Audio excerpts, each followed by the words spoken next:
네, 주의 장막 안에서 묵상 간증입니다. 저는 퇴직한 직장 동료에게 큰 돈을 빌려주었다가 돌려받지 못하여 이혼당할 뻔한 적이 있습니다. 그런데 그 일을 계기로 믿음의 공동체를 알게 되었습니다. 이후 예배와 말씀으로 양육을 받으며 평일에는 직장을 다니고 주말에는 아르바이트를 하며 빚을 갚았습니다. 그러다가 해외 지사 발령을 받아 가족과 함께 외국으로 나가게 되었습니다. 돈 문제로 어려운 와중에 해외로 나간 것이기에 저희 가족은 다른 주재원과 달리 검소하게 생활했고 덕분에 대부분의 빚을 갚을 수 있었습니다. 외국에서 생활하며 가족 관계도 많이 회복되고 주일마다 현지 교회를 섬기면서 제 믿음도 더 깊어진 것 같았습니다. 해외 파견 근무를 마치고 한국으로 돌아가고자 이삿짐을 붙이는데 이사업체에서 비용을 부풀려서 받고 실제 비용을 뺀 차액은 나중에 돌려주겠다고 했습니다. 실제 견적 금액만큼만 받고 나머지는 돌려주는 것이 이 바닥의 관행이라며 괜찮다고도 덧붙였습니다. 조금 고민했지만 귀국해서 가전제품을 사면 좋겠다는 생각에 저는 그러겠다고 답했습니다. 하지만 그 결정 때문에 마음이 불편해지기 시작했습니다. 예수님을 믿기 전에 저로 돌아가고 싶지 않아서 하나님께 기도했습니다. 주님 앞에 나아가 저의 연약함을 내놓고 기도하는데 저를 영원히 흔들리지 않게 하시는 주님의 음성이 들리는 것만 같았습니다. 그래서 이사업체에 다시 연락하여 청구서를 그대로 달라고 요청했고 추가로 돈을 돌려받지 않았습니다. 하나님의 기준에 부합한 적용을 한 것 같아 기쁘고 감사했습니다. 하나님과의 관계를 회복한 다윗이 기뻐하며 주의 장막에 머무를 자 누구인가? 라고 묻습니다. 그리고 그 첫 번째 자격 조건으로 정직하게 행하며를 언급하는데 저는 여기서부터 입을 다물게 됩니다. 돈 욕심으로 정직히 행하지 못했고 그 때문에 가정이 깨질 위기에 처했었습니다. 또한 공동체에서 양육을 받고 믿음이 깊어졌다고 생각했는데 이삿짐을 붙이는 과정에서도 여지없이 무너질 뻔했습니다. 이런 여러 경험을 통해 저는 예수님의 은혜가 매일 필요한 죄인임을 깨닫습니다. 지금 저는 공동체에서 매주 저의 죄를 고백하며 말씀 앞에 나아가려 노력하고 있습니다. 저의 힘으로는 할 수 없지만 주님이 제 안에 거룩을 이루어 주시리라 믿으며 천국에 가는 그날까지 주의 장막에 머무르기를 소원합니다. 적용하기: 회사 법인카드를 절대 개인적인 용도로 사용하지 않겠습니다. 매달 월급이 들어오자마자 11조를 온라인으로 바로 하겠습니다.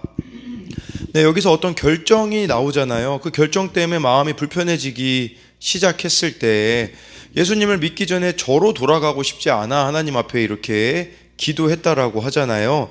주님 앞에 연약함을 내놓고 기도하는데 5절 말씀처럼 저를 영원히 흔들리지 않게 해주는 주님의 음성이 들렸다라고, 그래서 정직하게 행하게 또 되어진 부분을 보여주는데, 결국 우리가 흔들리지 않을 수 있는 것은 말씀과 기도밖에 없음을 기억해야 합니다. 그렇지 않으면 그냥 옛날 모습으로 우리는 돌아갈 수밖에 없는 죄인임을 알아야 하는 것이겠죠. 오늘은 시편 15편 1절부터 5절까지인데요. 이 시편은 그런 배경에서 지어졌다고 해요. 다윗이 그 언약궤를 예루살렘으로 가져오는 과정 속에서 그때 이제 막 우사라는 사람이 막 흔들려가지고 이 언약궤를 어깨에 매야 되는데 소가 끄는 수레에다가 실어서 흔들려가지고 그 우사가 그거를 또 이렇게 만져서 그 자리에서 즉사하지 않습니까? 그래서 이 오베데돔의 집에 이걸 머물게 하다가, 근데 다윗이 이제 아무래도 연구를 했겠죠. 이거 어떻게 언약궤를 옮겨야지? 그러다가 이제 말씀대로 그 언약궤는 제사장이 어깨에 매야 된다라는 것을 발견하게 되어지고, 그때 이 언약궤를 가지고 왔을 때 그 기쁨에 찬 다윗이 쓴 시라고 할 수가 있어요. 그래서 이 시는 그런 내용이에요. 하나님과 함께 거할 수 있는 자가 누구인가 11가지가 나오거든요. 11가지. 그래서 이 말씀을 가지고 10계명하고 참 비슷하다 이렇게 보는 관점도 있더라고요. 11가지 하나님과 함께 거하는 자의 자격이 나와 있어요. 1절에 여호와여 주의 장막에 머무를 자 누구 오며 주의 성산에 사는 자 누구 오니까? 라고 해서요, 주의 장막, 이 장막이라는 것은 성막을 떠올리게 되는 거죠. 그러니까 이스라엘 백성들 가운데 하나님께서 성막이 함께 하셨잖아요. 함께 하시는 곳, 그걸 뜻하는 거죠. 주의 성산은 지금 시온산을 말하는 거거든요. 이 시온산의 언약궤가 안치가 되고 이 시온산에 나중에 예루살렘 성전이 솔로몬 때에 지어지는 거예요. 그러니까 주의 장막과 주의 성산은 하나님이 거하시는 곳. 그러니까 우리가 하나님과 함께 하려면 어떻게 해야 되는가? 그것을 지금 말씀해 주고 있는 것이겠죠. 그러니까 다윗이 자신의 방법대로 이 언약궤를 수레에 싣고 가다 실패 경험하고 나서 이제 하나님 앞에 절실히 나아가고 싶었기 때문에 이런 질문을 하는 거죠. 그래서 이 그 언약궤가 떨어지고 부하가 죽는 징계 사건 속에서 말씀대로 운반해야 됨을 깨닫고 하나님 앞에 서게 되어지는 것처럼 다윗이 지금 1절에 묻고 있잖아요.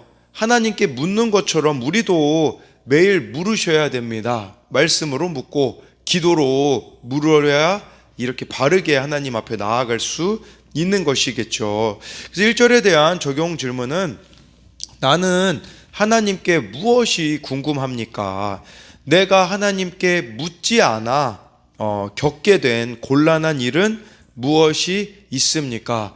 이거 언약궤 옮기는 거 얼마나 좋은 일이에요. 근데 묻지 않았을 때 실수하게 되어지는 거죠. 우리가 보기에 아무리 좋아 보이는 일이라고 할지라도 하나님께 또 공동체에 물어야 된다라는 것을 기억해야 합니다. 2절에 정직하게 행하며 공의를 실천하며 그의 마음에 진실을 말하며 이 참된 예배자가 해야 되는 것들이 나와 있어요. 참된 예배자의 특징은 첫 번째로는 정직하게 행하는 겁니다. 이 정직하게 행한다라는 게요, 원어로 보면요, 완전하게 걷다라는 뜻이에요. 그러니까 하나님 앞에 나아가기 위해 흠없이 살아가며 악을 행하지 않는 것인데, 근데 완전하게 걷다, 이거 사실 뭐 우리의 노력으로 우리가 완전해질 수 있습니까? 없죠. 그러니까 하나님과 함께 걸어가는 삶을 살아가는 것이라고 볼 수가 있는 거죠. 두 번째로는 공의를 실천하며, 이 공의를 실천한다라는 것은 하나님의 성품을 우리가 닮음으로써 하나님하고 내가 닮아가면 어떤 일이 벌어질까요? 어제 말씀에 그 어리석은 자들은 하나님이 없다라고 말해서 선한 일을 할 수가 없다고 했거든요. 근데 여기서는 지금 의로운 자를 말하는 것이 말씀해 주고 있는 것인데, 의로운 자는 하나님의 성품, 하나님의 뜻과 부합해서 살아가기 때문에 이렇게 선한 일을 행하며 나아가는 것이 바로 공의를 실천하는, 즉 하나님의 성품을 삶 속에서 행위를 통해 나타나게 되어지는 것이겠죠.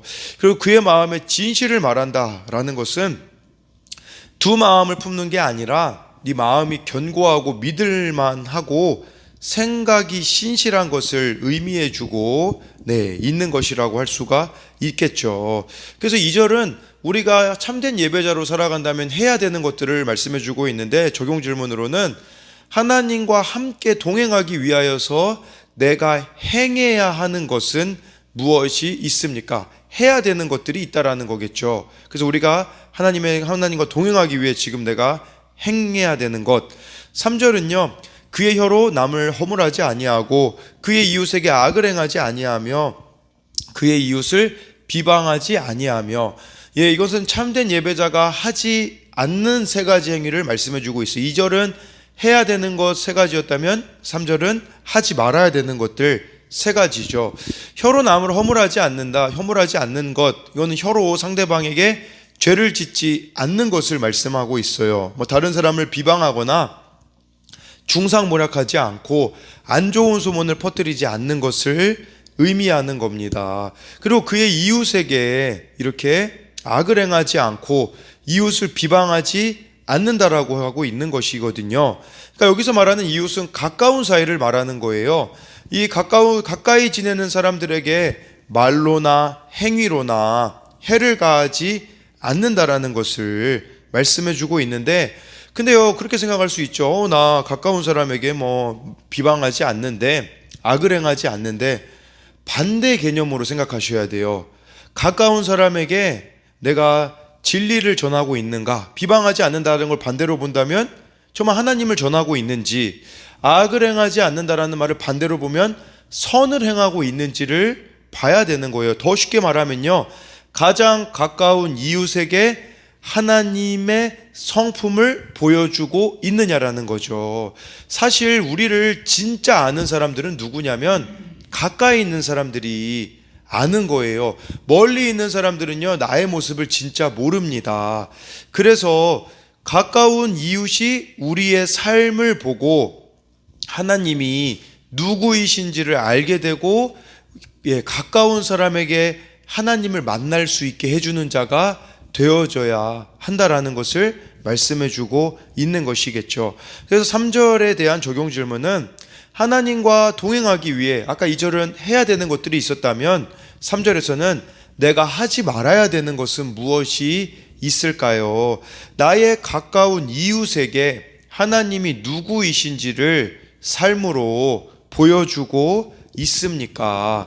4절에요. 그의 눈은 망령된 자를 멸시하며 여호와를 두려워하는 자들을 존대하며 그의 마음에 서원한 것은 해로울지라도 변하지 아니하며.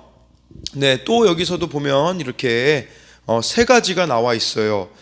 그의 눈은 망령된 자를 멸시한다. 이 망령된 자라는 것은 하나님의 판단을 벗어난 자, 하나님을 경외하지 않는 자들이에요. 이런 자들을 멸시하고 또 여기 여호와를 두려워하는 자들, 하나님을 경외하는 자들은 존대한다라는 것이겠죠.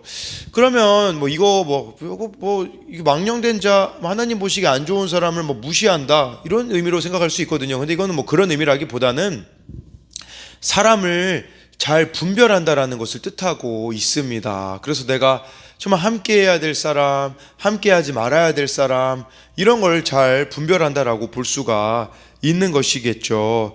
그리고 여기서 중요한 것은 그의 마음에 서원한 것은 해로울지라도 변하지 않는다. 서원한 거 있잖아요. 해가 된다고 할지라도 바꾸지 말아야 된다라는 거예요. 자기의 이익보다 하나님을 향한 약속을 더 중요하게 여긴다라는 거죠. 근데 우리가 서원을 해놓고 후회하는 경우가 있잖아요. 자신에게 해가 될까, 손해가 될까 걱정이 될 때 서원했던 것을 후회하는데, 서원은요, 하나님을 향한 약속이고 헌신의 고백이기 때문에 약속을 했다면 반드시 지켜야 한다는 것이에요. 힘들더라도 서원한 바를 지키면 하나님도 그의 삶을 지켜주십니다.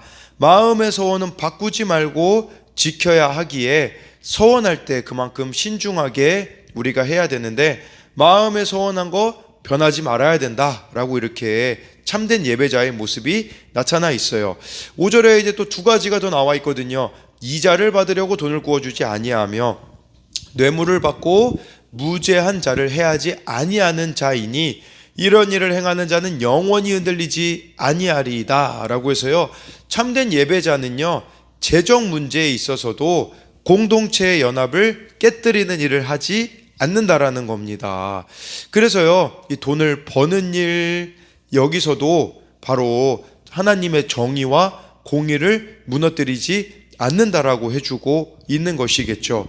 이렇게 11가지 삶의 모습으로 살아가는 자들은 5절에 영원히 흔들리지 아니하리이다 라고 말씀해주고 있어요. 반대로 생각해보면 우리들의 삶에 흔들림이 있는 이유, 요 11가지를 점검해보면 알 수 있다라는 것을 말씀해주고 있는 것이에요. 그렇기 때문에 말씀을 통해 늘 내 삶을 점검해 보면 왜 내 삶이 흔들리고 있는가를 체크할 수 있기에 매일매일 그날 주시는 말씀으로 나를 비추어 볼 때야만 우리들은 흔들리지 않을 수가 있는 것입니다. 그래서 매일 말씀을 묵상하며 그렇게 매일 말씀으로 나의 죄인됨을 깨닫고 회개하는 것만이 흔들리지 않는 비결이라고 할 수 있겠죠. 근데요, 오늘 말씀에 보면 그런 건 안 나와 있잖아요. 하나님을 이렇게 예배해야 된다, 이렇게 기도해야 된다, 이렇게 말씀 봐야 된다, 이런 거는 안 나와 있어요.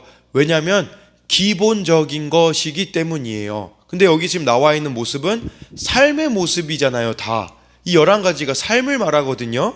근데 왜 다윗이 삶을 이렇게 말씀해주고 있겠습니까? 그러니까 하나님은 우리들의 삶의 구체적인 영역에서 하나님을 만나길 원하신다라는 거예요. 삶의 예배가 중요하다라는 것이겠죠. 그러니까 성전 안에서의 모습보다 일상의 모습을 하나님이 주목하시겠다라는 거예요. 하나님께 막 예배하면서 저 이렇게 할게요, 저렇게 할게요. 근데 실제 삶으로 가서는 그렇지 않은 자들이 있잖아요. 어제 말씀 같은 자들, 하나님을 마음에 두지 않는 자들을 실천론적 무신론자라고 했잖아요. 실천론적 무신론자라는 것은 무슨 말이냐면 그런 의미예요. 믿음이 있는 것 같은데 삶을 보면 믿음이 없는 자들을 말하는 거거든요. 근데 오늘 말씀은 참된 믿음을 가졌다면 삶에서도 열매를 맺어야 된다라고 말씀해 주고 있어요. 그래서 예수님도 마태복음 7장 21절에 이렇게 말씀하시잖아요. 나더러 주여 주여 하는 자마다 다 천국에 들어가는 것이 아니요 다만 하늘에 계신 내 아버지의 뜻대로 행하는 자라야 들어가리라 라고 말씀해 주고 있는 것이겠죠. 정말 오늘 말씀은 행함이 있는 믿음, 삶의 변화를 말씀해 준다라고 할 수 있는데요. 이 5절에 대한 적용 질문은 이 의인의 자격 11가지 중에서 나에게 가장 취약한 부분은 무엇이 있습니까? 나는 여기 흔들리지 않는다라는 5절 말씀으로 또 적용해 보자면 나는 요즘 무엇 때문에 흔들리나요? 흔들리지 않고자 날마다 말씀을 묵상하며 한 가지씩 말씀대로 적용을 하고 있습니까? 이 큐티 말씀 듣는 거 중요해요. 근데요, 진짜 중요한 거는 이 말씀 가지고 하루에 한 가지씩이라도 삶을 바꾸셔야 돼요. 그 적용이 이루어지지 않는다면 이 말씀이 기억도 안 날 겁니다. 그러나 내가 받은 말씀을 적용한 것은 영원히 우리들에게 남지 않겠습니까? 또 한 가지는요, 사소한 결정도 말씀을 묵상하며 결정하고 있는지, 또 공동체에 물어봄으로써 결정하고 있는지도 중요해요. 아마 다윗이 그 언약궤 가지고 오다가 그 웃사가 손을 얹어가지고 직사했을 때 공동체에 물어봤을 거예요. 제사장들에게도 물어봤을 것이고요. 공동체에 물어봄으로써 어떻게 언약궤를 가지고 와야 되는지 물었을 거라는 것이죠. 하나님께 묻는 거, 공동체에 묻는 거. 왜 공동체에 물어야겠습니까? 이 교회라는 단어가 이미 복수형이에요.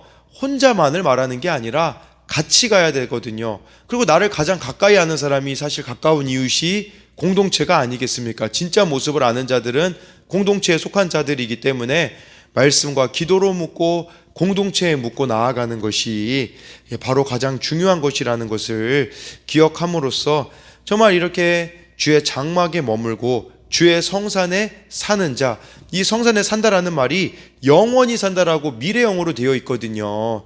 이렇게 늘 하나님과 동행하는, 하나님을 늘 만남으로 살아가는 저와 여러분들이 되기를 소망합니다.